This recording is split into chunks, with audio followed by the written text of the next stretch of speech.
एक सवाल है, क्या ये सच में हो सकता है कि सिर्फ 90 दिनों में किसी की जिंदगी में एक बड़ा साफ साफ दिखने वाला बदलाव आ जाए? चलिए समझते हैं कि ये काम कैसे करता है। अक्सर ऐसा होता है ना कि हम एक जगह पर अटका हुआ महसूस करते हैं। अंदर से एक फ्रस्ट्रेशन होती है। रात को ये ख्याल आता है कि अरे, मैं इससे तो कहीं बेहतर कर सकता हूँ, पर फिर भी कुछ बदलता क्यों नहीं। और पता है, इस ठहराव की असली वजह क्या है? अवसरों की कमी नहीं, बल्कि एक ही जैसे 24 घंटों को बार बार दोहराना। हम वही पुराने पैटर्न में जीते हैं और उम्मीद करते हैं कि कोई जादू हो जाएगा। तो अब बात करते हैं सीधे मुद्दे की। एक बात साफ कर दूं, ये कोई अच्छा महसूस कराने वाला मोटिवेशनल वीडियो नहीं है। ये एक असहज सच पर बना हुआ फ्रेमवर्क है जो अगले 3 महीनों में असली बदलाव लाने के लिए डिजाइन किया गया है। तो दिक्कत कहाँ है? असल में हमारी प्रॉब्लम ये नहीं है कि हमारे पास समय, पैसा या मौके नहीं हैं। असली प्रॉब्लम है दिशा की कमी, नए प्रेशर की कमी और नए रूटीन की कमी। और यहीं से बदलाव की शुरुआत होती है। हमारा दिमाग तभी बदलता है जब उस पर कोई नया दबाव पड़ता है। याद रखिए, चमत्कार कभी भी कंफर्ट जोन में नहीं होते। तो पहले महीने का प्लान क्या है? देखिए, पहला महीना कुछ नया जोड़ने या कुछ बड़ा करने के बारे में नहीं है। ये है अपनी जिंदगी को साफ करने के बारे में। कुछ भी नया जोड़ने से पहले घर की सफाई करना जरूरी होता है ना?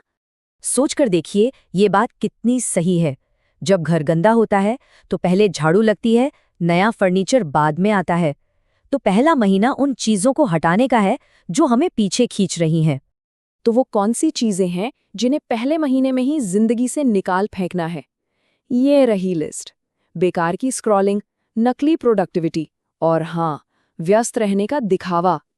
ये बिजी होने का जाल सबसे बड़ा है जिसमें हम सब कभी न कभी फंसे हैं। और हाँ, एक जरूरी बात, ये सब करने में बहुत बोरियत होगी, चिढ़ भी होगी। और अगर ऐसा महसूस हो रहा है तो समझ जाइए, इसका मतलब है कि ये काम कर रहा है। पुरानी आदतों को तोड़ना कभी भी आसान नहीं होता, पर यकीन मानिए, ये हमेशा इसके लायक होता है। तो ठीक है, पहला महीना सफाई का था। अब जब जिंदगी में थोड़ी जगह बन गई है तो दूसरे महीने में आते हैं। अब समय है कुछ नया बनाने का। इस महीने का नियम बस एक, सिर्फ एक। कोई भी एक स्किल चुनिए और अपना पूरा ध्यान, पूरी एनर्जी सिर्फ उसी पर लगा दीजिए। चाहे वो कम्युनिकेशन हो, एडिटिंग हो, सेल्स हो या फिटनेस, पर सिर्फ एक चीज। लेकिन ये होगा कैसे? मोटिवेशन के भरोसे नहीं। मोटिवेशन तो आता जाता रहता है। असली ताकत मिलेगी अनुशासन से। रोज वही काम, रोज थोड़ा बेहतर, और हाँ, रोज वही उबाऊ लगने वाला दोहराव। यही सफलता का असली इंजन है। और सच कहूं तो यही वो राज है जो कामयाब लोगों को बाकियों से अलग करता है। वे उस दोहराव की बोरियत के साथ बैठना सीख जाते हैं। जब बाकी लोग बोर होकर या ध्यान भटकने से रुक जाते हैं, वो लगे रहते हैं। चलिए अब आते हैं आखिरी और सबसे जरूरी महीने पर। यहाँ हमारा फोकस होगा अपने माहौल, अपने एनवायरनमेंट को इस तरह डिजाइन करने पर कि सफलता पाना आसान हो जाए। इसका फंडा बहुत सिंपल है। हमारी विल पावर या इच्छा शक्ति कमजोर पड़ सकती है, लेकिन हमारा माहौल मजबूत होता है। अगर कोई स्वस्थ रहना चाहता है पर घर जंक फूड से भरा पड़ा है तो कौन जीतेगा? हम सब जानते हैं कौन जीतेगा। तो इसे करना कैसे है? इसके लिए 3 आसान से कदम हैं। पहला, अपने लोगों को ध्यान से चुनिए। दूसरा, अपनी जगह को साफ रखिए, चाहे वो आपका कमरा हो या आपका फोन। और तीसरा, आप जो कंटेंट देख या सुन रहे हैं उसे फिल्टर कीजिए। ये सब आकर एक ही सिद्धांत पर रुकता है, गार्बेज इन, गार्बेज आउट। मतलब जैसा हम अंदर डालेंगे वैसा ही बाहर आएगा। जो कंटेंट हम देखते सुनते हैं, जो संगीत हम सुनते हैं, जिन लोगों के साथ हम रहते हैं, वो सब सीधे हमारी सोच और हमारे कामों को आकार देते हैं। तो अब सारी बातें एक जगह आके मिलती हैं।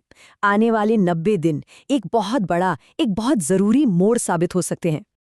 आज से 90 दिनों के बाद 2 तरह के लोग होंगे। एक वो जो सोचेगा काश मैंने उस दिन शुरू कर दिया होता, और दूसरा वो जो कहेगा अच्छा हुआ मैंने हार नहीं मानी, फैसला हमारा है। तो अब सवाल सिर्फ इतना सा है, अगले 90 दिन तो आने ही वाले हैं, चाहे कुछ भी हो। सवाल ये है कि उन 90 दिनों के बाद आप कौन होंगे, और इसका फैसला सिर्फ आपके आज के एक्शन करेंगे।